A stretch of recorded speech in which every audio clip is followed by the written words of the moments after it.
पहली बार सुना है भाई, किसी को ले जाओ इसे भी। तो सहूलतें छीन ली जाती थी तुमसे जुड़ी कोई भी चीज को। उल्टा इस घर की जरूरत नहीं है, इनामात की बरसात की जा रही है। वाह, आप जीत गए हैं।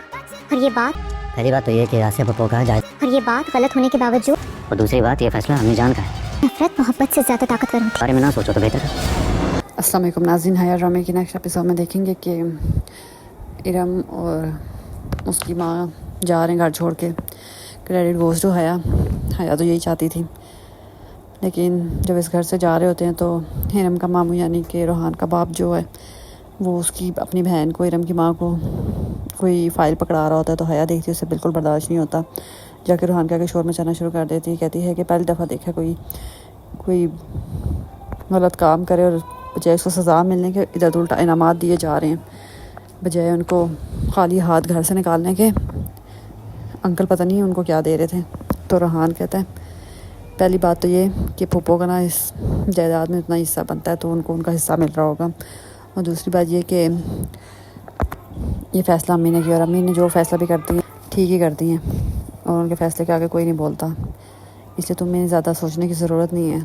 लेकिन हया, उसको तो तकलीफ़ हो रही है। उधर इरम और उसकी माँ अपना सामान पैक कर रहे हैं, साथ साथ रो रहे होते हैं घर से जाते हुए। तो हया जाती है इरम के पास और उसकी जो पेंटिंग्स बनी होती है उठा के फेंकती है और कहती है अपनी ये भी ना साथ लेके जाना, तुम्हारे से रिलेटेड ना कोई चीज़ नहीं घर में देखना चाहती मैं। रोहान की पेंटिंग बनाई होती है इरम ने। तो इरम कहती है बाकी मानना पड़ेगा इस बात को, मोहब्बत से ज़्यादा नफ़रत ताकतवर होती है, और नफ़रत जीत गई है, मोहब्बत हार गई है।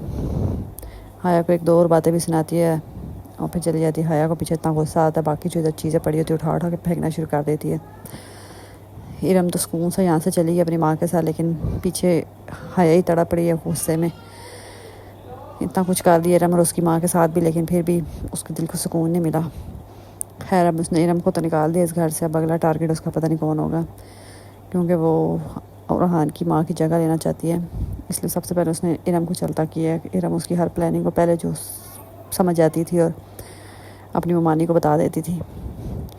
तो हया ने कहा पहले तो इसको इस घर से चलता करो ना, तो फिर बाकी काम उसके लिए आसान हो जाएगा करना।